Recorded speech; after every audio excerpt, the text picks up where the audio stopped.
Are you looking for better shooting experience? How about a facility where you can shoot all of your firearms in the same day, where you can move and shoot steel, draw from the holster, and practice your rifle work out to 600 yards? Shoot a very challenging sporting clays course or a round of trap or skeet. You can do all that and much more at the Aurora Sportsman's Club.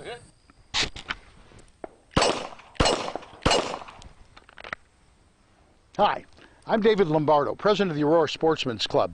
If you love the outdoors, you'll want to know all about Northern Illinois' largest outdoor shooting facility, the Aurora Sportsman's Club. If you're a novice looking for a basic course, an experienced shooter looking for an advanced course, or perhaps you want to participate in your favorite shooting event, or just spend an enjoyable day with a family, the Aurora Sportsman's Club is the only shooting facility in the region that offers all that and more. Interested? Then you won't want to miss the next orientation and tour of the Aurora Sportsman's Club. Call, email, or visit our website today to find out how you can become part of a better shooting experience at the Aurora Sportsman's Club in Waterman, Illinois.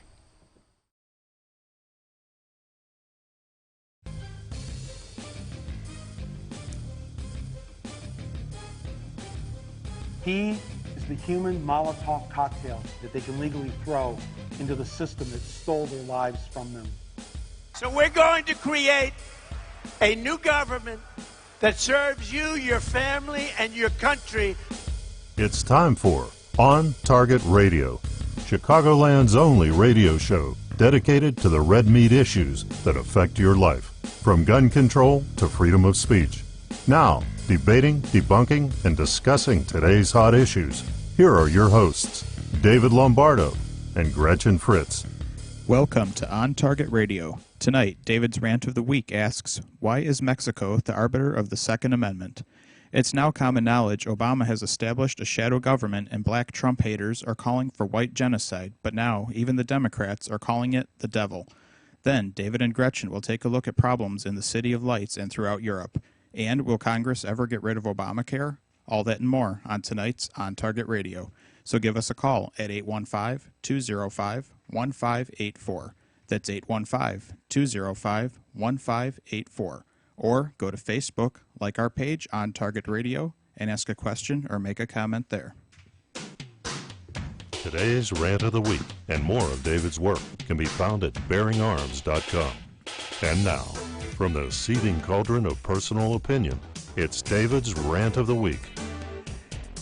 Is it just me, or is anyone else getting tired of the same old liberal cop-out that every crime that involves a firearm becomes the cause celeb for increased gun control?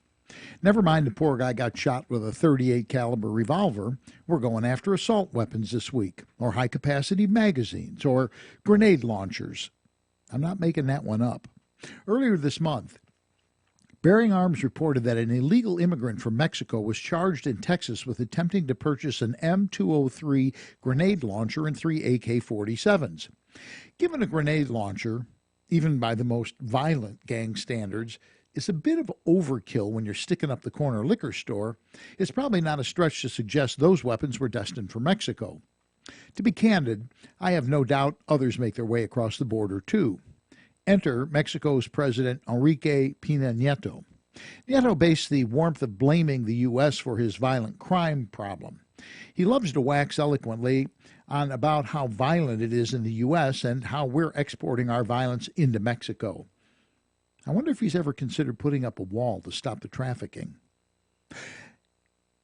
Common sense notwithstanding, Nieto admonishes the U.S., saying that we should get our act under control with, of course, stricter gun control. At the risk of being pedantic, I'll point out a few facts. The Mexican Army reports that there are 15 firearms for every 100 citizens, as compared to the United States, where the best estimate indicates there are 112.6 per 100. A study conducted by the United Nations Office on Drugs and Crime concluded that there are 3.2 firearm-related homicides per 100,000 people in the U.S., while Mexico has 3 times that at 9.97 per 100,000. But there's a bit of a hitch in the statistics. Mexico ain't no gun virgin country. Believe it or not, Mexico's constitution also includes the right to bear arms. However, their army oversees the sale of firearms, ammunition, and explosives. The Army so tightly controls sales to the point that they're not even allowed to advertise their existence, and all firearms must be registered. So draconian is the control that in 2015, only 10,115 firearms were sold in a country over 122 million people. Compare that to an estimated 15.2 million sold to the 319 million U.S. citizens. You'll be shocked to learn that the Mexican Army estimates less than 1% of the firearms in Mexico are legally registered, and 90% of all firearms are used for criminal purposes. No. Really? In Mexico? ATF estimates that from 2009 to 2014, more than 73,000 guns were seized in Mexico were traced to the U.S. ATF further states that number represents about 70% of the almost 105,000 firearms seized by Mexican authorities that were also submitted to the U.S. for tracing. You know, that same ATF that the Obama administration used for their little pet Fast and Furious experiment? What could possibly be wrong with those numbers? But let's assume that the most transparent administration in history, a fact that I would point out is dripping with irony, is correct on those numbers. The concern of how many guns are illegally crossing the border into Mexico is a canard. To the extent that it actually happens is an undesirable situation, but that's not the point. The U.S. Department of State gets the point and warns U.S. citizens about the risk of traveling to certain parts of Mexico due to the activities of criminal organizations in those areas. U.S. citizens have been the victim of violent crimes, including homicide, kidnapping, carjacking, and robbery in various Mexican states. The point is the unbridled drug industry is stuffing the pockets of the very people that are supposed to be stopping the illegal drug industry. The astounding power of the drug cartels over virtually every facet of life in Mexico exists because there is little motivation to actually shut down the cartels. And what would be in the best interest of the drug lords? Well, that's simple. A total lack of firearms available to Juan Q. Publico, because at the same point, the good citizens of Mexico are going to have their fill of being slaughtered in their own streets. At some point, they're going to want to take matters into their own hands to do what the government can't or won't do, and that's not good for business. So Mexico has become the self-appointed moral arbiter of U.S. gun laws, not because stopping gun trafficking is good for Juan Q. No. He wants nothing more than to be able to own a firearm to protect his family.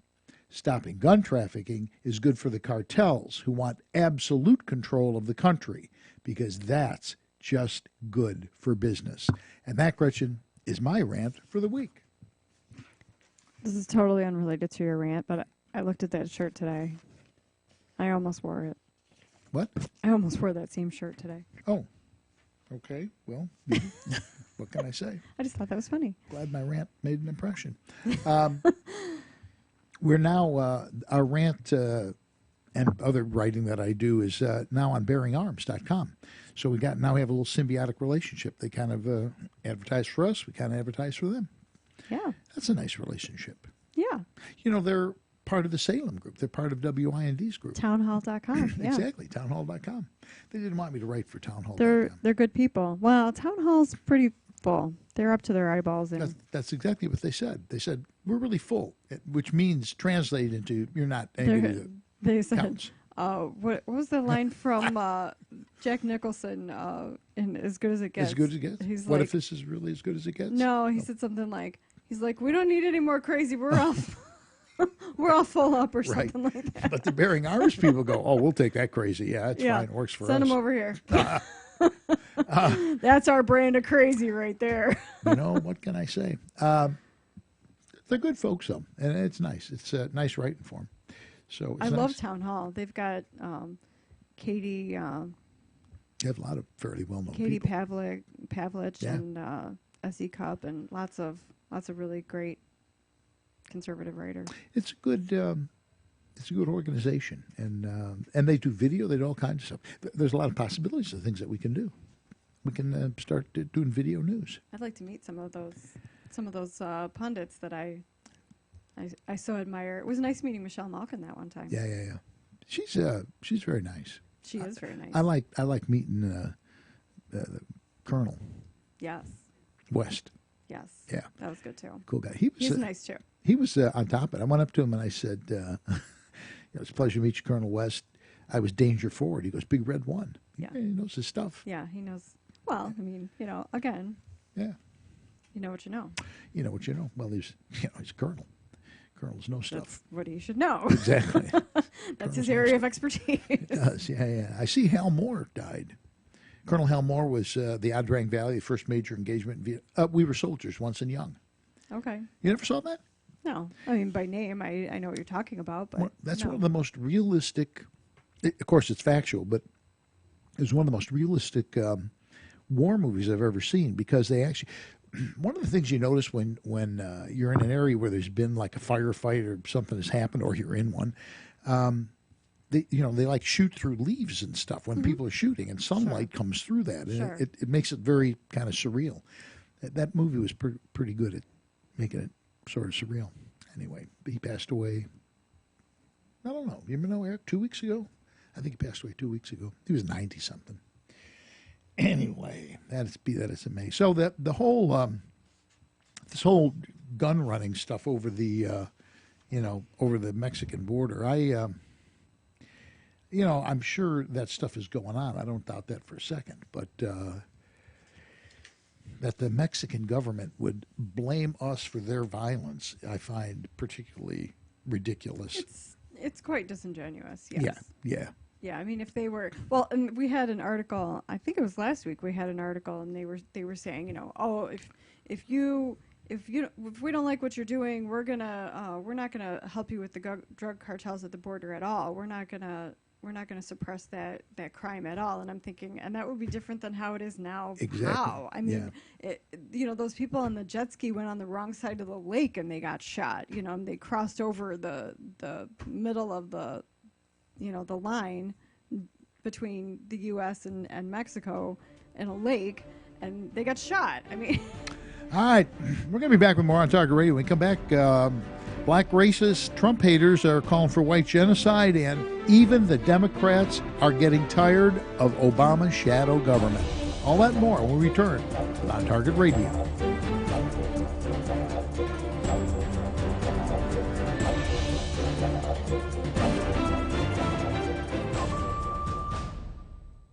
For over 100 years, the Illinois State Rifle Association has supported the rights and freedoms of Illinois citizens to keep and bear arms. For over 100 years, the ISRA has supported the use of firearms as a sport for personal protection and as a fundamental aspect of national defense. For over 100 years, the Illinois State Rifle Association has been supporting you. Don't you think it's time you supported them? ISRA.org or 815-635-3198. The Illinois State Rifle Association, supporting you. Safer USA, Chicago's most trusted name in firearm training, is offering beginners classes, tactical pistol and rifle, long-range rifle to 600 yards, and the most comprehensive Illinois concealed carry program available. The On Target Radio co-hosts David Lombardo and Gretchen Fritz will prepare you to carry a firearm for personal protection, including firearm, holster, and ammunition selection. A comprehensive law review designed to keep you out of trouble and even how to deal with home invasions.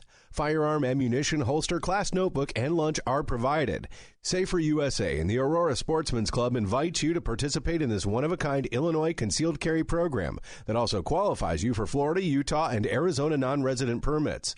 Find out what over 6,000 students already know at saferusa.com. Or call 815-741-3474. That's 815-741-3474. Safer USA. Choosing to own a firearm is your business. Teaching you to own it responsibly is ours. Do you dread writing? Is it challenging to find just the right words to get your point across? Do you put off developing marketing materials because you just don't know where to start? You get one chance to make a first impression, and my editor, Creative Business Services, can help make it a strong, positive one. Hi, this is Gretchen Fritz, co-host of On Target Radio, and I'd like to tell you about My Editor, a business I started to help you overcome those concerns. What you're experiencing is very common.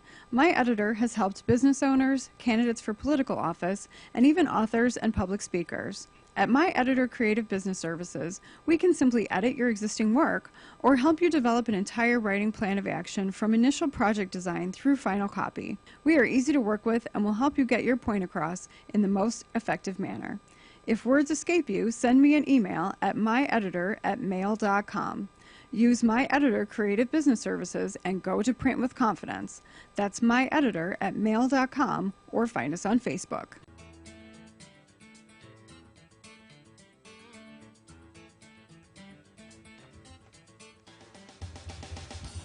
You're listening to On Target Radio with David Lombardo and Gretchen Fritz.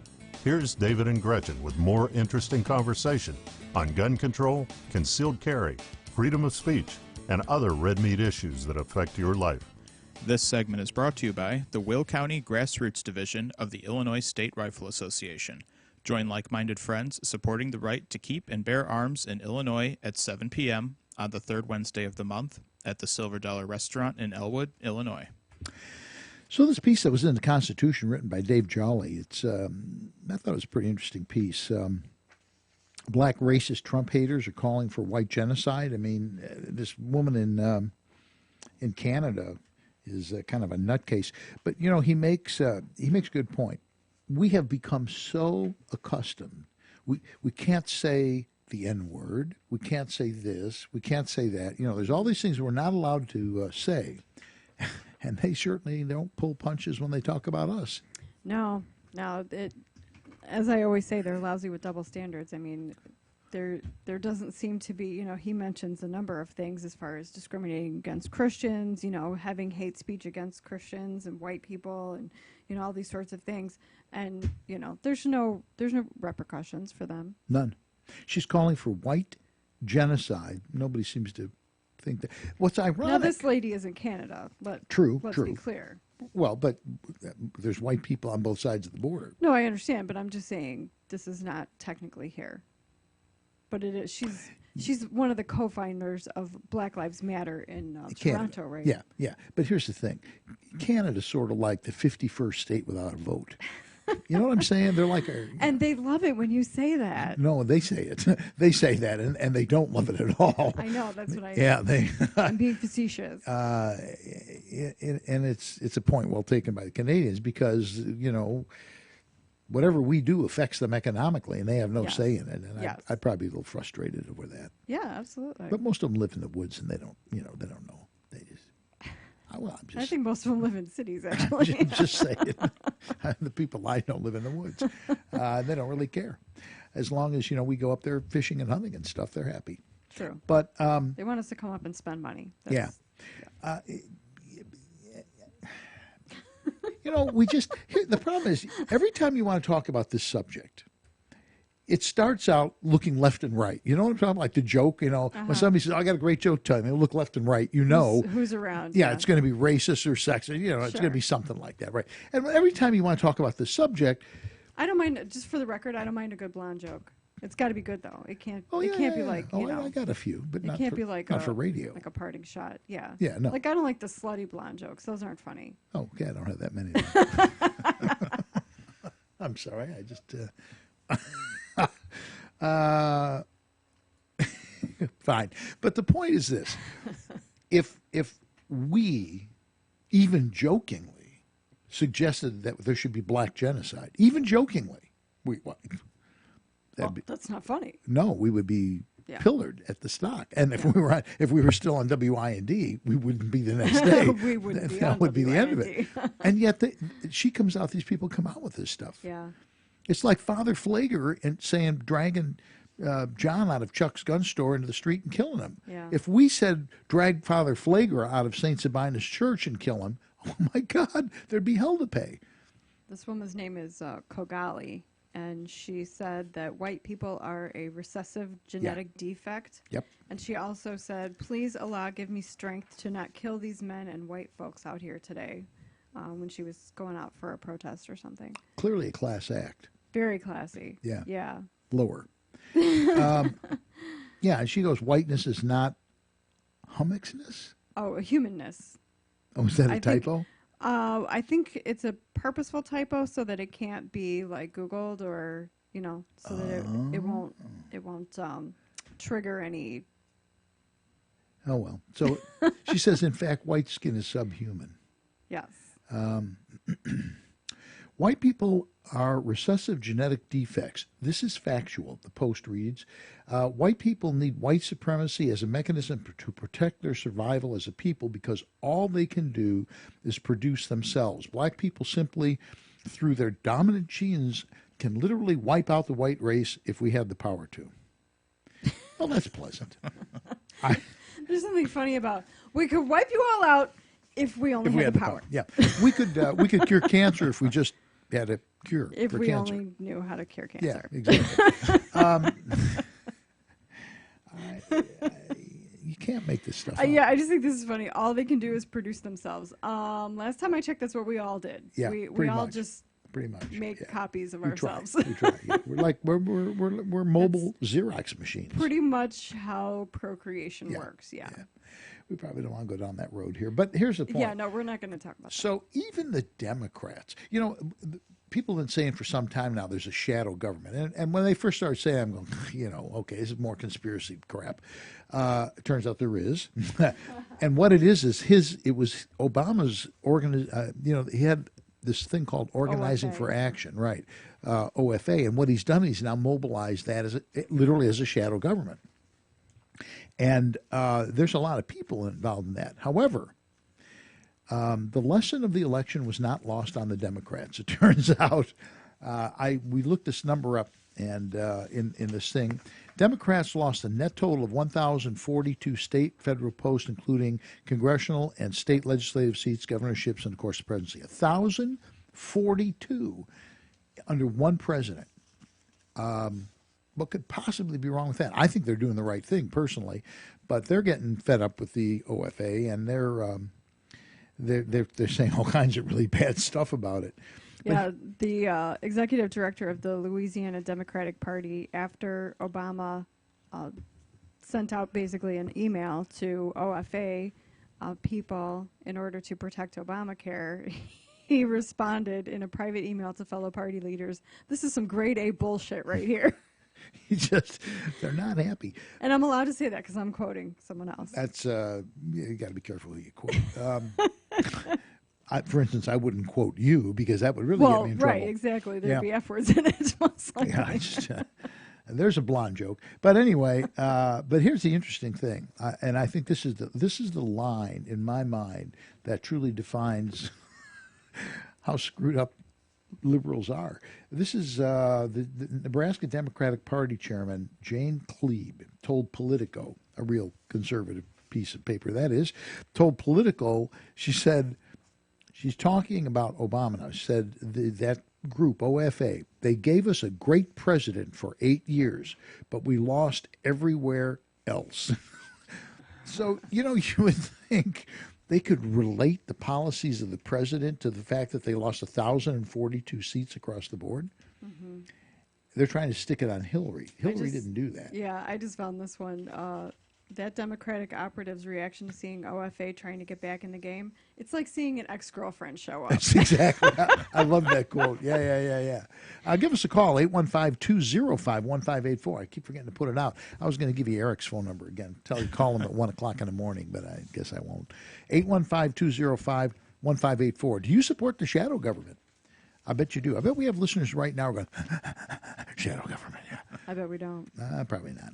We've got Obama probably we've listens got now. hard right meat eaters that watch our show. I don't know. Especially the ones that watch it live. I think maybe if there are some lefty OFA people watching, they watch it, middle of the recorded night, afterwards. Doing a doobie. Yeah, right before they go to work in the morning. Yeah.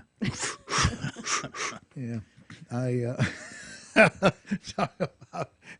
don't know if I ever told you this, talking about doing a doobie. I was talking about in class about tactical breathing. Mm-hmm. Did I tell you this? Oh, yeah, you told me. It's a good one, though. Some guy, can you be more specific how tactical breathing works? What is that exactly? What exactly is it? And I go, it's like, taking a hit off a joint. He goes, oh, okay. Oh, okay. That's it. No more explanation needed than that. That's, yeah. Alrighty then. Not size paperwork. Anyway. That's probably a good call. The thing about this OFA stuff is they're like super glue. You can't get rid of them. You know, they just can you imagine if George W. Bush had done this to Obama, what the press would have done with that? Oh my gosh. You know, dictator, they would have gone berserk. Yeah. And they give this guy a pass. Ironically, the press has given him a pass for this stuff, but did you see? the Democrats I posted it on your Facebook page. Rex Tillerson cleaned out the seventh State floor. Department. Seventh floor. He fired almost everybody. They emptied the. If you're not aware of what this is, the seventh floor sort of was a shadow government. It was a State Department that made policy, and they had a group of. These people. I mean, this is who we're talking about. They were leftover employees from the and Obama they were left over from administration. Obama, and they were trying to run the new president's thing, and he figured it out. They were making their own decisions. Gone. They were, Whole they floor. were apparently doing stuff without asking Tillerson, and Tillerson's like, "That's it, we're done. Got rid of them all. You're out." Yep. So they'll be replaced with people like us. Yeah, people like us. Yeah. It's. I don't know. It's funny because, very soon after Trump got elected, the Republican Party, at least in this area, put out a call for people who wanted jobs in the administration. I remember that. I figured after about a month or so, most of that would be filled, and no sense in changing your mind. And now apparently there's some openings on the seventh floor. Yeah. So there's probably more to come. I put in for vice president. I didn't hear back from him. He has one of those. Maybe you could be the vice president. That's pensive. You have to be pensive to think about that. Yeah. Maybe you could be the vice president's whipping boy. So we're going to be taking a break soon. Give us a call, 815-205-1584. Weigh in on some of this stuff. Some shows people call, sometimes they don't. I get depressed when they don't. One of the ones they don't. In any event, we'll be back. We'll talk about the French giving up one more time. And NATO. NATO is going down the old crapper, boys and girls. All that and more. We'll return with more on Target Radio.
For over 100 years, the Illinois State Rifle Association has supported the rights and freedoms of Illinois citizens to keep and bear arms. For over 100 years, the ISRA has supported the use of firearms as a sport for personal protection and as a fundamental aspect of national defense. For over 100 years, the Illinois State Rifle Association has been supporting you. Don't you think it's time you supported them? ISRA.org or 815-635-3198. The Illinois State Rifle Association, supporting you.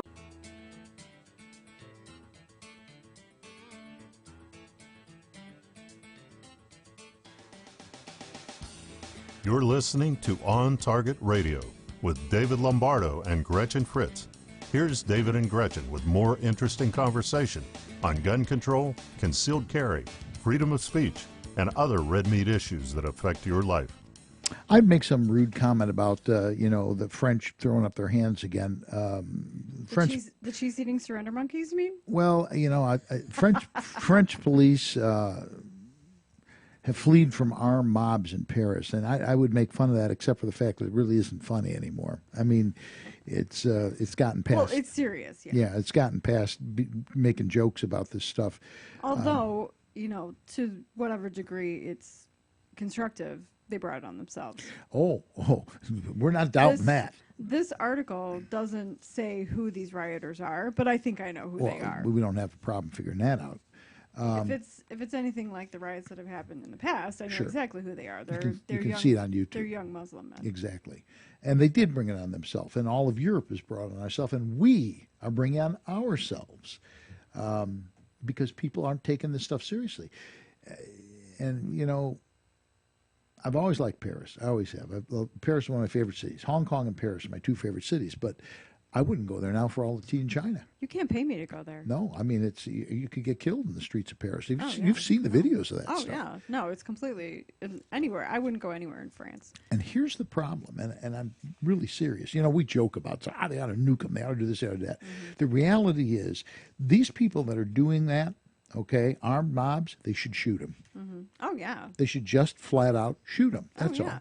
These people are vermin, and they are intentionally, with great knowledge, taking advantage of the system and bullying their way through. And what they literally need to do with those people is hose them down. Well, and, really what they've let happen, and as you've mentioned, we've started to let it happen here in certain places like Dearborn, Michigan, and places like that. There's entire neighborhoods where the police don't go. That's right. They don't adhere to constitutional law, basically. They don't adhere to the local law. They go by Sharia law, and they have Sharia police, and they supposedly police themselves, although not well, and at least not by our standards. And the French police or the the police here, whichever the case may be, literally can't go into those neighborhoods and enforce the law at all. And that, in my opinion, needs to stop. They need to clean frickin' house. They need to get the French Foreign Legion, who they take no prisoners, and they need to cordon it off, and they just if you got anything that looks like a weapon or you're an arsonist, they just shoot them. Well, just like what our guys do when they go over to Iraq and Afghanistan, they need to figure out through intelligence where the bad guys are. They kick in the door and they kill everybody in the house. That's basically, I mean, I don't really see any other, how you get out of this any other way. And it's not as if it's not like they're hiding it. They're saying, we're going to take over your country. We're going to go to America. We're going to take over your country. They call it jihad. It's like soft jihad or jihad through immigration. I mean, they name it that, and they call it as it is. It's totally insane. It truly is. And what's insane is the fact that people, not us, but people around us, people in France, have ignored it to the point where where this is happening. It's politically incorrect. Yeah, I don't give a shit about politically incorrect. Sorry. Yeah, I just. And it's happening here. I mean, more than once. The FBI has been pretty good at heading some of this stuff off. We haven't had any. We've had some, but you notice it's been real quiet since Trump got elected. It has been. We haven't had any, armed people trying to go into cartoon contests or anything like that. I'm thinking Trump's solution is to hose them down. I think they think that too. I think we need to have a cartoon contest. I think we need to test it. Yeah, let's hold it somewhere beside here. Well, no, not here. We would do it in Chicago, of course. Yeah, sure. And you know what? If they went around and killed a bunch of people, who'd notice? I mean, at this point. Right, that's what I'm saying. Like someplace where there's already gunfires, 6 of one, half a dozen of the other. Who's doing the shooting? It's so. Here's the other thing that is kind of interesting. NATO started long ago. It was Russian defense against Russia, and CETO. We were part of CETO, which I'm sure doesn't exist anymore. Southeast Asia Treaty Organization. I've never heard of it, so I think it probably. It's a little before my time, I think. Well, but so was NATO. But you've heard of that. Yeah, but it still exists. Well, yeah, I think CETO probably isn't since we pulled out of Vietnam. But I didn't know this, but most of the countries in NATO aren't paying squat. Guess who's paying? And it's not even that they're paying into NATO. It's their own spending on national defense. Yeah. There's a standard. They're supposed to spend at least 2% of their GDP on national defense for themselves. Hello. And there's only 5 countries out of 28 that are actually doing it. Guess who pays the most? That would be us. That would be us. That's right. It would be us. 3.61 of our GDP, which is by far the highest. Which doesn't seem like that much to me. Well, you're talking about trillions of dollars of. Oh, I know. I'm just saying. I would have guessed at least 5%. Oh, percentage-wise. Yeah, Oh, I would have guessed it was more, because the reason I say that is when they were trying to cram Obamacare down our throats. Basically, one of the things that I heard is that there is no country in the world that has a strong military and nationalized health care. Those two things just basically don't go together. And so that's why, I mean, the healthcare is like 1/8 of the economy. Say so that that's again. why I would have thought There's no country that has a strong military and nationalized health care. yes. China does. They have a huge military, and they have Well, socialized but that's medicine. communist. Okay. Yeah, that's what it is. Okay, well, They're part of the world. okay, yeah, but you're Well. talking about Canada, UK, You're talking about UK's probably the friendly countries. like borderline. The countries we like. Yes, we like them. Well, I can't say democracies, but capitalistic countries. Yeah, we'll well, say. that's China. Well, I'm sorry. Okay, I'm just repeating what I heard. Well, you heard it from a bad source, probably Okay. a liberal. Well, you know what? Then I'm just going to try to make you look stupid That's on easy. your show That's easy. whenever I get a chance. I can do that. You can do that. I always do. The point with NATO is this. The reason we're in NATO is to help protect Europe from the Russians. That's how it started. Mm-hmm. Why do we pay the money? It's like the UN. We foot the bill for every frickin' thing that comes along. And then what? We end up being the person that spends all the money, the country that spends all the money, and nobody else does anything. Well, right. When you look at places where it's supposed to be UN peacekeeping forces Right. going in, it's pretty much just us. Yeah. And Or at least our occasionally- money. At least our right, money. Occasionally, like I had a friend in Afghanistan not that long ago, and he said there was a few, there's a small contingent of Polish soldiers there. Yeah. And they were pretty much the only ally that was really. They sent what they could send, which is, I mean, it shows that they were committed, but come on. It's us. It's mostly us. It's yeah. us, yeah.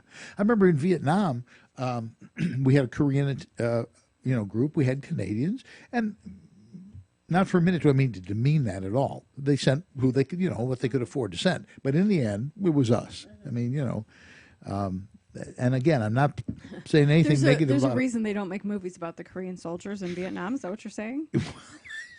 I haven't run across one lately. Anyway. Maybe we could do it. It could be like a short. It could be. It would probably, knowing my potty mouth and your writing skills, it would end up being like Tropic Thunder. So we could just watch Tropic Thunder. I want to be careful because my oncologist is Korean. Okay, and I just, if We I haven't said anything negative. no, I know it's we're kind of making. I had a college roommate who was Korean. Yeah. There was. That's like the old joke about the shortest book in the world is famous Jewish athletes. It's a just bad joke. Anyway. We do have Jewish friends, you know that. Oh, I know. I just, but look, I tell jokes about Italians. Michael in New York City is yeah, probably yeah. like shutting us off right now. No. He's got a sense of humor. I he tell does. Italian. I tell He's a jokes good about guy. Italians. I'm Italian. I love to tell jokes about the Irish, of course. And you love to make fun of me. You call me a kraut all the time. But see, that's serious. That's not a joke. No, actually, it is a joke because I'm like the biggest mutt. You edit. When you edit, when I read things that you've edited for me, I find it interesting because I've never seen it before. No, you I haven't. have no idea. We were just talking about that before we went on the air. I go, oh, that's interesting. Where'd you get that from?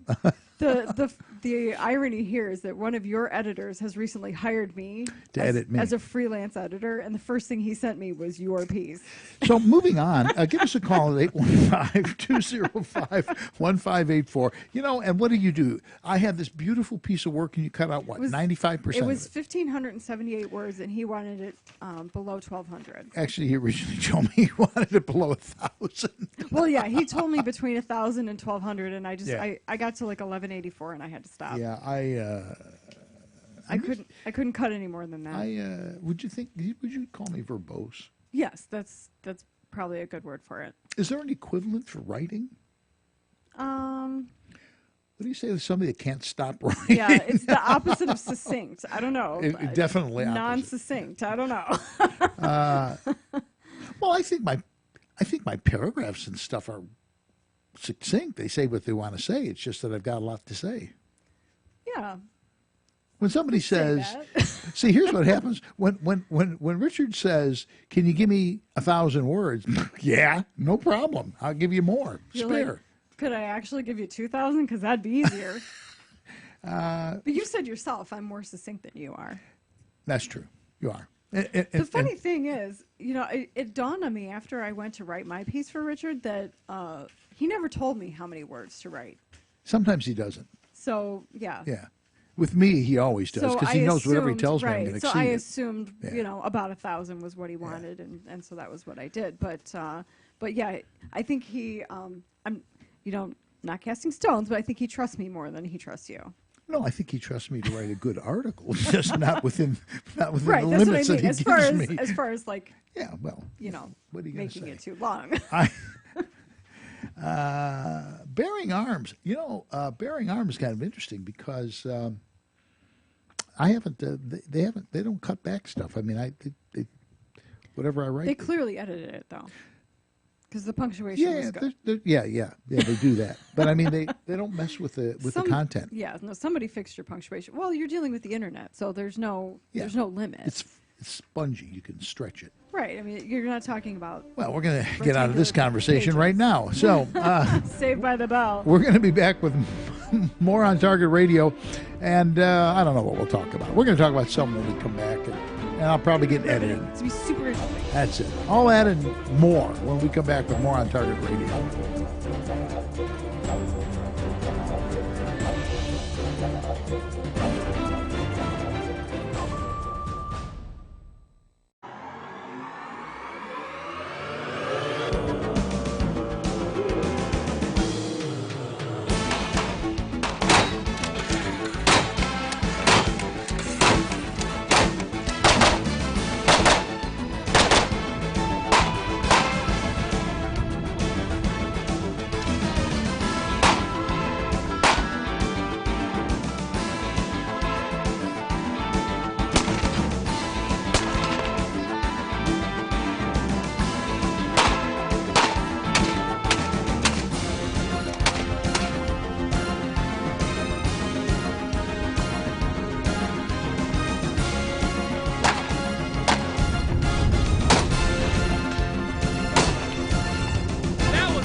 Safer USA, Chicago's most trusted name in firearm training, is offering beginners classes, tactical pistol and rifle, long-range rifle to 600 yards, and the most comprehensive Illinois concealed carry program available. The On Target Radio co-hosts David Lombardo and Gretchen Fritz will prepare you to carry a firearm for personal protection, including firearm, holster, and ammunition selection.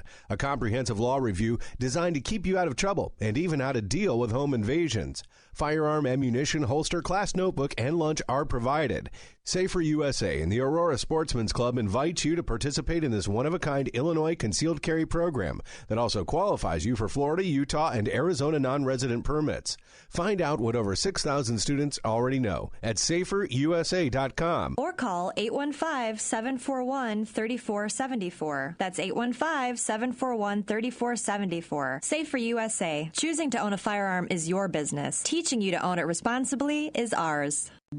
In need of a ride ride to O'Hare or Midway Airport? Well, look no further. The Yellow Checker Cab Company is the cab company for you. With the Yellow Checker Cab Company, you will always be greeted by a friendly face and arrive safely and on time for your flight. Start your trip off right by taking advantage of one of their limos, shuttle vans, cabs, or courtesy cars. And airport trips are not all they specialize in. This 24-hour cab service will pick you up anytime, any day, for any occasion. From bachelorette parties to school dances to just a night out with friends. Yellow Checker Cab Company has the best rates in town. So sit back, relax, and leave the driving to the professionals. Once you experience their fast and affordable cab service, you'll be a customer for life. When it comes to cab companies, be sure to choose Yellow Checker Cab because you have the right to expect certain things from your cab company. For further information or to book your trip today, call 815-744-2900. That's 815-744-2900.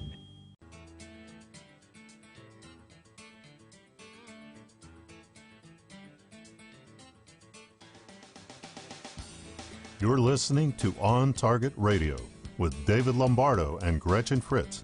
Here's David and Gretchen with more interesting conversation on gun control, concealed carry, freedom of speech, and other red meat issues that affect your life.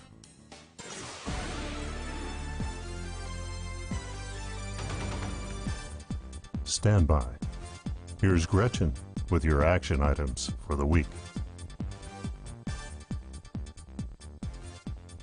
Emergency medical response for firearm instructors and RSOs will be held at the ISRA Range Classroom on Saturday, March 4th from 9 a.m. to 5 p.m.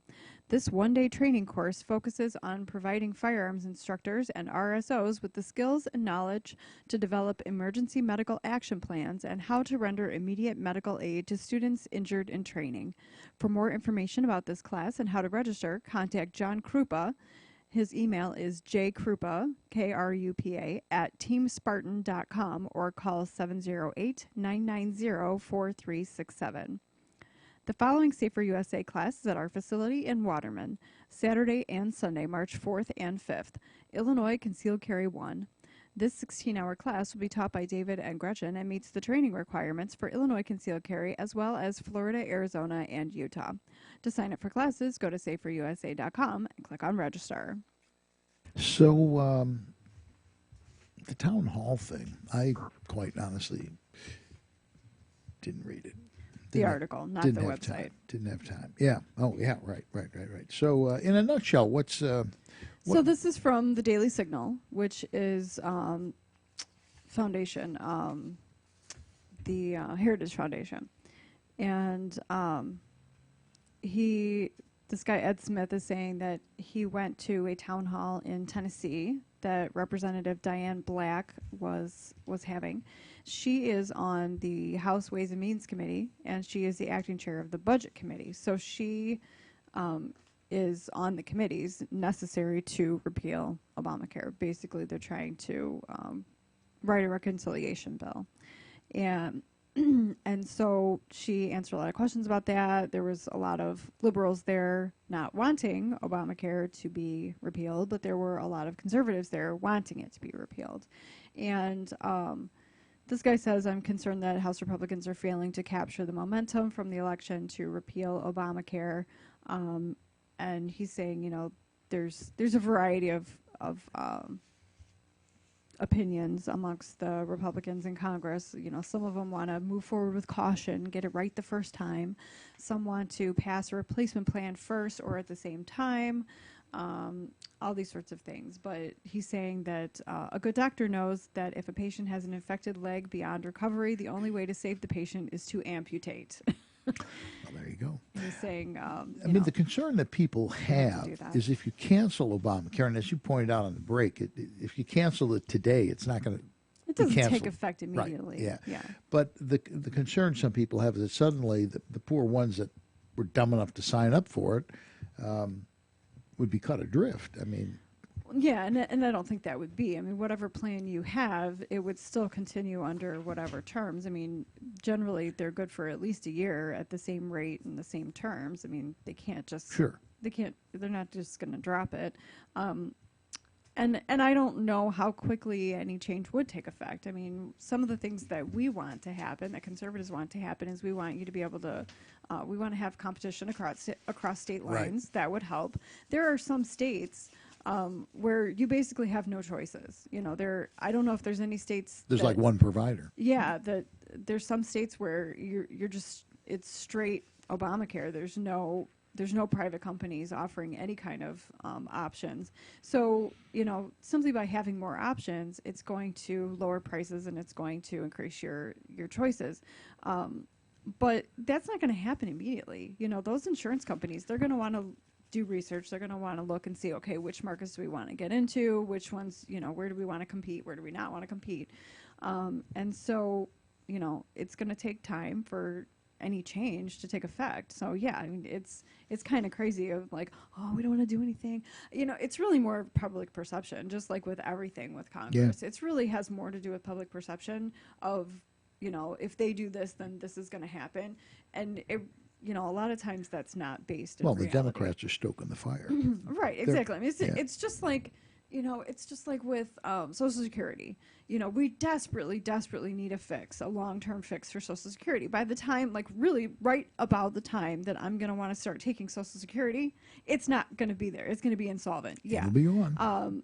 And so, you know, things like this that we desperately need a fix for, and the people who are on it today, you know, not you, but your cohort, you know, they go out and they march in the streets and they, you know, they protest on the steps of their legislator's office and stuff. Don't make any changes. Well, it doesn't affect you. Shut up, old person. It doesn't affect you. It's for me. It's for him. It's not for you. So it's frustrating. You know, the disconnect between what the public thinks is going to happen as a result of what Congress does and what will actually happen. There's like, well, the whole Social like the Grand Security, Canyon. the whole Social Security Medicare thing is a bit disingenuous on the surface. No one ever told me, all the years that I paid into Social Security, okay, it started out untaxable. Mm-hmm. I mean, there was all this stuff, provisions, they could only, you know, blah, blah, blah. All that's gone. They've taken away. Now they tax it as income. Yeah, see, I don't think that's right. It's not. I don't think they should tax it. Right, and because I paid tax it comes already. From taxes. I've already paid for it. And the other thing about it's a payroll tax. I mean, it's the crazy. other thing they don't tell you, you get Medicare, but you pay for Medicare. Sure. Well, they sort of not mention that to you for the 40 years that you're working, right? They just kind of neglect to point out that, oh yeah, you're paying into the system, but you're also going to pay when you get it. And the biggest part is that they don't tell you, Medicare is not that good. Mm-hmm. It covers some, you know, the big chunk sort of stuff, but the reality is you have to have a supplement like Blue Cross, sure. And that's not cheap. Mm-hmm. That's not cheap at all. It's better than if you went out on the open market to get Blue Cross, that's astronomical. Sure. So the supplement, because Medicare covers some of the big chunk stuff, they don't have to worry about it. And it's very good. I have no complaint against Blue Cross supplement, but it's not cheap, and they don't tell you that. Right. You don't know that sort of stuff. Sure. I told you, I get a letter one day that says, we've raised your Social Security for 2017, but I don't know what, $50 a month or something. I'm going, cool. It's another $50. That's great. And then it says on the next page, this is what you should expect for your check. And I look at it and I go, wait, you made a mistake. It's what I got in 2016. So I called and I waited 40 some minutes on the phone, right? And I said to the woman, I got this letter, blah, blah, blah. And I said, it says I'm going to get this amount. And she goes, oh, you read the second page. I go, most people didn't read apparently the second you page. have too. And she goes, yeah. So what they did is they literally paired it up. They raised your Social Security so they could write a letter and say, we're going to give you more money. And then they raised Medicare to exactly match that amount, so it's zero-summed out. I don't know why they didn't just save the paper and the stamp. And that's exactly because I'm no better off. Because I paid for the paper and the stamp. Exactly. I'm kind of pissed about that. For that, right? Well, and you know, they didn't just send it to you; they sent it to everybody. Exactly. There's like thousands of you. It's screwy. The biggest problem with Social Security is it's in the general fund. Yes. They tell you it's earmarked money. It's in the general fund, and they spend it for anything. Yeah. That's why, wasn't it Al Gore in the presidential debates? He said we're going to put Social Security, we're going to put it in a locked box. Remember, he said we're going to put it in a locked box. Very large Remember box. That? Yeah, Remember very he was doing that big hand box. motion, and I was like, yeah. I mean, I was probably I was old enough to vote, I think, but I was like, Yeah. Well, he did. He's building that box while he was inventing the internet. Anyway. that was what he did on the second day. Crazy Yeah. people. I want to do a little plug. We're working on having a member of the Australian Parliament he'll be a phone-in guest. You keep hearing from Democrats, we just want sensible gun control like Australia. I interviewed him at the SHOT Show. Very interesting guy, very nice guy. And he said, I would be more than happy to come on your show and tell people what sensible gun control looks like. Yeah. And so it's going to be interesting. And Eric is working on, we're going to Skype him in. We're going to Skype him in Through yes. 27 different computers and whatever, right? It's not simple, but we'll get it in there. We're gonna do it. So week, maybe 2 weeks, and we'll have him on. Very interesting guy. It should be an interesting show. What I want to do when we do this, I'd like to do like a promo, but I want to get out of my dining room because we can advertise in the Will County thing, and we can do it on Facebook, do paid advertising, start to get the word out of what we're doing. But I really want to get on this. Somebody has to have space somewhere we can set up a studio. Are you sure you want to? You sure you want to associate yourself with the Will County News? It's better than a patch. Have you heard what happened with Steve? You're talking about the restaurant. Yeah. Oh, absolutely. I've heard that. Yeah. So I think we should give him a plug. Did you see what I wrote when I responded? No. No, apparently not. I said, next time you're going to do this, plan it on a night that I'm free and I will be there with you. And I didn't put this, but this is what I'm thinking. How's this? He's in Homer, right? Okay. So here you go. Hit a homer in Homer for Ballage, and the theme will be a baseball party, and we'll all go to that frickin' thing with baseball bats. Okay? I like that. Yeah. I like that. You see the cop going, what do you got a baseball bat for? It's a theme party. It's a theme. Yeah.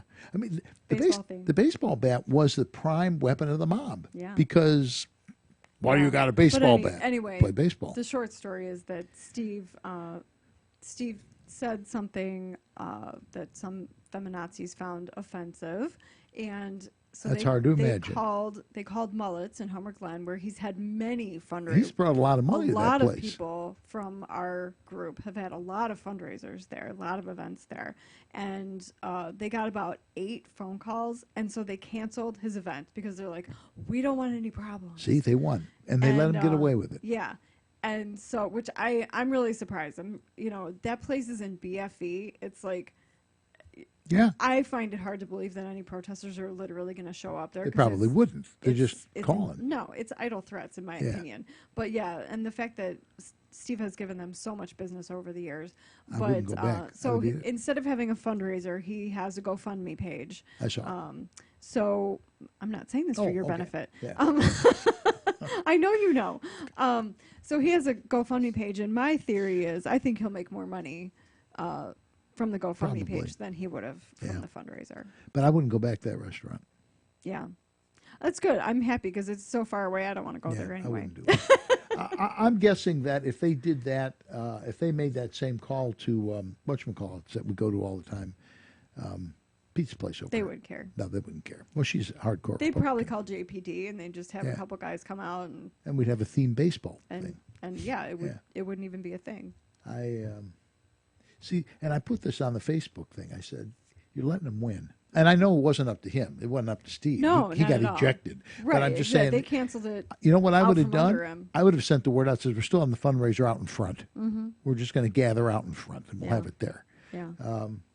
You just can't let them get away with that. Yeah. You really well, and can't. that's basically what he's saying too. He's like, if they do it to me, then next they're going to do it to me, and then Absolutely. and then they can do it to anybody. And that's what this. If all they're this successful. Half of what we read tonight is just that. It's liberals bullying people, and we let them get away with it. And it's time to. I don't care if they're Muslim terrorists or if they're. It's time to just say screw you. That's why you're wearing that shirt. Absolutely. Screw him. I just. All right, we're gonna have to take off. It's been fun, boys and girls. We'd like to thank you for joining us tonight, and we'd appreciate it if you tell your friends about On Target Radio. We'd also like to thank our engineer and announcer, Eric Allen, and our sponsors, the Yellow Cab Company, my editor, Creative Business Services, the Will County Grassroots Division of the ISRA, the Illinois State Rifle Association, the Aurora Sportsman's Club, and Safer USA. And finally, we hope you'll listen next week when we'll have more Red Mid issues that affect your life.